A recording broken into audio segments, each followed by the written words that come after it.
প্রসাধনী সামগ্রীর ওপর অস্বাভাবিক শুল্কায়ন মূল্য প্রত্যাহারের দাবিতে মানববন্ধন করেছে Bangladesh cosmetics and toiletries importers association.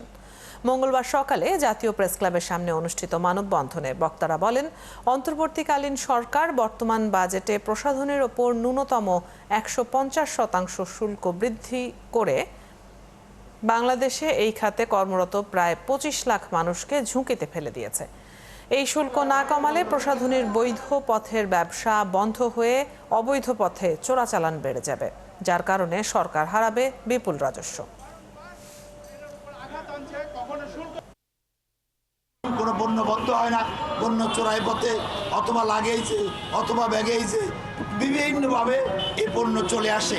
এই অস্বাভাবিক শুল্ক মূল্য বৃদ্ধির যাতে কমিয়ে এনে ব্যবসা বান্ধব করা হয় এবং যাতে কোনোভাবে দেশের একটি বৈদেশিক মুদ্রা পাচার হতে না পারে সেই ব্যবস্থা করার জন্য আমরা মাননীয় প্রধানমন্ত্রীর প্রচেষ্টার প্রতি উদাত্ত আহ্বান জানাচ্ছি। আগামী 48 ঘন্টার মধ্যে যদি এনবিআর আমাদের সাথে বসে এই সমস্যার সমাধান না করে, তাহলে আমরা আগামী সোমবার আমরা এনবিআর ঘেরাও করব।